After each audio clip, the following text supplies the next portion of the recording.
अभी कार्तिक मास चल रहा है और इस मास में तुलसी जी की पूजा करना काफ़ी शुभ माना जाता है। वैसे इस पौधे को सभी ही घर पे लाना चाहते हैं, लेकिन नर्सरी से लाने के बाद अगर ये पौधा आप रिपोर्ट करते हो या फिर ये पॉली बैग में लगा होता है तो इसकी केयर अच्छे से आप नहीं कर पाते हो और ये पौधा ख़राब होने लगता है, मुरझाने लगता है और रिपोर्टिंग के दूसरे तीसरे दिन ही ये मर जाता है। तुलसी जी का पौधा एक धार्मिक पौधा है, ये हम सभी ही जानते हैं और ये आपके आसपास के ऑरा को काफ़ी ही अच्छे से और बनाए रखता है, जिससे हमें प्रसन्नता महसूस होती है। 100 शुभ पौधे हैं, 100 लकी प्लांट है, लेकिन इससे शुभ पौधा कोई नहीं है, ये मैं पर्सनली मानती हूँ। अगर आपके पास 100 प्लांट नहीं है तो चलेगा, लेकिन तुलसी जी का पौधा ज़रूर होना चाहिए और इसे हर कोई ग्रो करना चाहता है। तो इस वीडियो में आपको बताऊंगी कि इस प्लांट को आप कैसे बचाएं, इसकी केयर कैसे करें, चाहे आप इसे पौध से लगा रहे हो, सीड से लगा रहे हो या फिर आप नर्सरी से लाने के बाद रिपोर्ट कर रहे हो। मैं 2 साल से ट्राई कर रही थी इस प्लांट को ग्रो करने की कि अच्छे से पनप पाए, अच्छे से ग्रो हो पाए, लेकिन हर बार रिपोर्ट करने के बाद या फिर जैसे ही ठंड का मंथ स्टार्ट होता था ये ख़राब होने लग जाता था। तो ऐसी कौन सी गलतियां हैं जो आपको नहीं करनी है और कौन सी केयर टिप है जो आपको फॉलो करनी है? अगर आप ये फॉलो करते हो तो आप 100% गारंटी है इस प्लांट को ग्रो कर पाओगे। तो चलिए शुरू करते हैं। तो पहला पॉइंट आता है तुलसी जी की कटाई छटाई, पिंचिंग। ये सब हम इसीलिए करते हैं ताकि हम तुलसी जी को घना बना सके।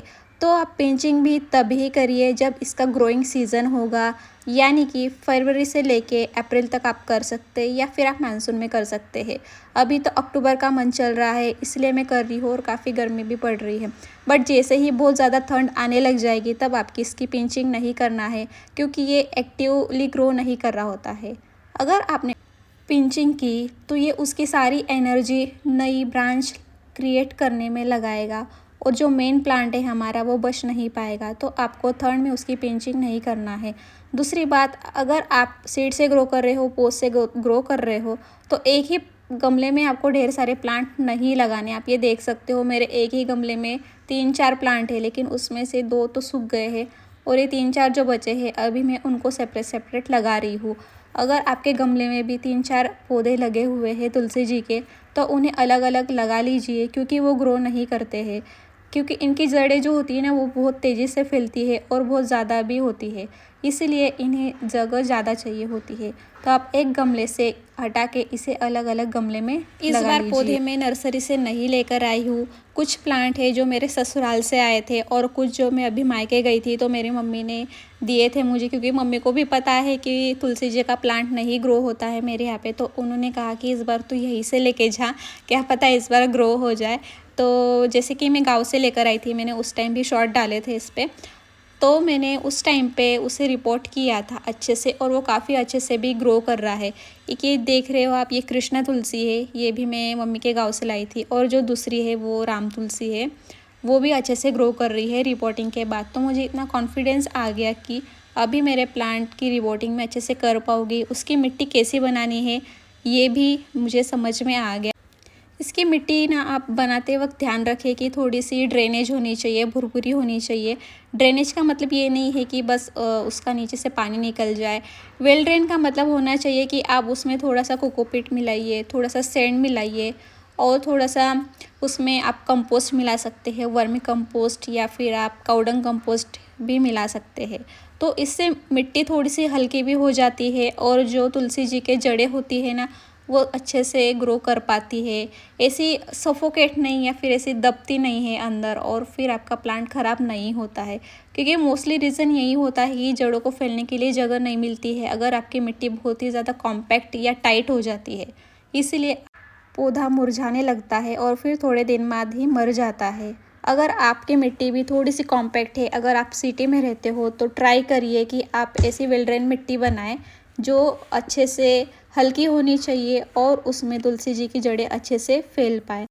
और मिट्टी बनाते वक्त ये ध्यान रखिए, अगर इसका ग्रोइंग सीज़न है तभी आप इसमें कंपोस्ट या फर्टिलाइज़र ऐड करें। अदरवाइज़ अगर आप नई मिट्टी में लगा रहे हो तो मिट्टी में न्यूट्रिशन वैसे भी होते हैं, तो ग्रोइंग सीज़न में आप इसे रिपोर्ट करें तो ही कंपोस्ट डालें, अदरवाइज़ ठंड के सीज़न में नहीं डालना है। और एक बात अगर आप मानना चाहोगे तो ठंड के दिनों में आप इस पौधे को घर लाओ ही मत, क्योंकि आप नहीं ग्रो कर पाओगे इसे। ये मेरा पर्सनल एक्सपीरियंस है जो मैं आपको बता रही हूँ। अभी तो आप इसे ला सकते हो क्योंकि अभी इधर तो बहुत अच्छे से धूप भी पड़ रही है। ठंड के दिन आने चाहिए थे बट वो नहीं आए हैं। तो आप देख सकते हो मैंने सारे ही प्लांट सेपरेट करके मैंने लगा दिए हैं अलग अलग पॉट में। अगर आपके पास भी ऐसे ही एक गमले में लगे हुए हैं 2-3 पौधे तो ये अच्छे से ग्रो नहीं हो पाएंगे, तो आप भी इसे सेपरेट कर लीजिए। अब हम जानते हैं कि इसमें पानी आपको कब देना है। हम सबकी ना आदत होती है जैसे ही भगवान की पूजा हो जाए वो पानी हम तुलसी जी को चढ़ा देते हैं, या फिर हम डेली ही इसमें थोड़ा थोड़ा करके पानी डालते रहते हैं, जिसकी वजह से ना ये प्लांट ख़राब हो जाता है, इसमें रोटिंग स्टार्ट हो जाती है, इसकी जड़ें सड़ने लगती है। तो आप इसमें ना डेली पानी मत डालिए। जब इसकी 3-4 इंच की मिट्टी सूख जाए तभी ही इसमें पानी देना है। ध्यान रखें कि इसकी जड़ें पूरी तरह से सूखनी नहीं चाहिए, मतलब मिट्टी पूरी तरह से सूखनी नहीं चाहिए।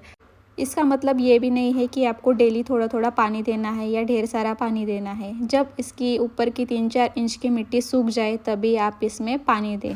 अब बात कर लेते हैं इसे रखना कहाँ है। रिपोर्टिंग के बाद तो आप इसे थोड़े दिन शेड एरिया में रखें और उसके बाद आप इसे फुल सनलाइट में रखें। अगर आपके बालकनी में धूप आती है तो अच्छी बात है, अगर वहाँ धूप नहीं आती है तो इसे धूप वाली जगह पे ही रखें, क्योंकि तुलसी जी के पौधे को धूप की बहुत आवश्यकता होती है।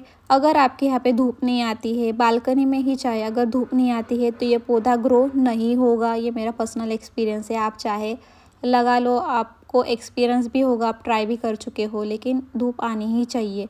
ये शेड में नहीं ग्रो होगा। तो आप इसे ऐसी जगह पे रखें कि इसे कम से कम सुबह की 3-4 घंटे की धूप मिल जाए, तो ये काफ़ी अच्छे से ग्रो होगा और घना भी होगा। इसे सर्दियों में आपको फर्टिलाइज़र या कोई कंपोस्ट भी नहीं देना है, इस बात का ध्यान रखें। जब इसका ग्रोइंग सीजन आए तभी आप इसे कंपोस्ट दें, वरना आपका पौधा ख़राब हो सकता है। रिपोर्ट करने के बाद मैंने इसमें हल्दी का पानी डाल दिया था। हल्दी में एंटी फंगल और एंटी बैक्टीरियल फंगस लगने का खतरा नहीं होता है। अगर आप कोई केमिकल फंजीसाइड नहीं देना चाहते तो आप हल्दी थोड़ी सी ऊपर से डाल दें, या जब आप पानी दें तब उसमें पानी में आप मिक्स करके दे सकते हैं। टिप्स बताइए, आप उसे फॉलो ज़रूर करिएगा। आपका प्लांट बहुत ही हेल्दी तरीके से ग्रो होगा। अगर आपको कोई क्वेरी होगी तो कमेंट करके ज़रूर बताना। इन्फॉर्मेशन अच्छी लगी हो तो चैनल को सब्सक्राइब ज़रूर करिए। मिलती हूँ नेक्स्ट वीडियो में। Bye bye.